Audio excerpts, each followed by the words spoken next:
और ये देश तपस्वियों का है, ये देश पुजारियों का नहीं है। पांडवों ने डिमोनेटाइजेशन किया क्या?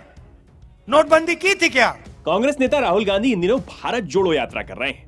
जब से उनकी यात्रा शुरू हुई है तब से ही वो हर मंच पर देश से नफरत को निकालने की बात करते हैं। इस यात्रा की चर्चा भी खूब हुई और उतना ही विवाद दिन ब दिन इस यात्रा से जुड़ता ही चला गया। कड़कड़ाती सर्दी में राहुल गांधी की हाफ टी शर्ट देखकर भी लोग हैरान थे और बस इसी को देखते हुए कांग्रेस ने उन्हें तपस्वी कहना शुरू कर दिया।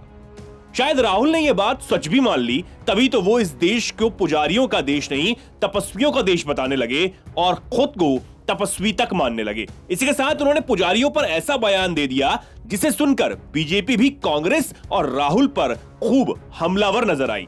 केंद्र सरकार और बीजेपी पर बोलते हुए राहुल गांधी जीएसटी नोटबंदी की बात कहते हुए भी नहीं थके, लेकिन अब ये सब बोलते हुए और बीजेपी को निशाने पर लेते हुए राहुल गांधी सतयुग, त्रेता और द्वापर से लेकर कलयुग तक बयान देते हुए नजर आ रहे हैं। इसी कड़ी में उन्होंने हरियाणा के कुरुक्षेत्र में महाभारत के पांडवों और कौरवों को लेकर भी बात कही। इसमें शायद अपने आप को राहुल गांधी पांडवों से जोड़कर देख रहे हैं, लेकिन ये तो साफ है कि बीजेपी को वो कौरव ही बता रहे हैं।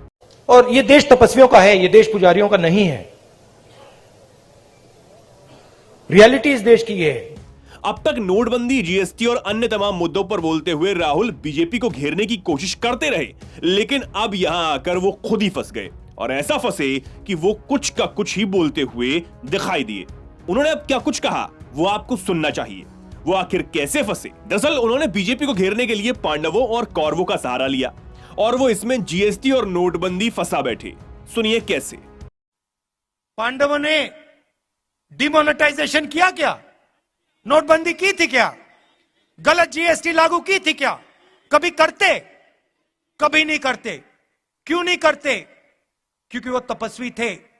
अब इसे लेकर बीजेपी नेताओं ने उनके खूब मजे लिए। बीजेपी नेता गौरव भाटिया ने वीडियो को शेयर करते हुए लिखा, सोने से पहले हंसने की खुराक। ऐसे ही और भी तमाम लोगों ने राहुल गांधी के मजे लिए।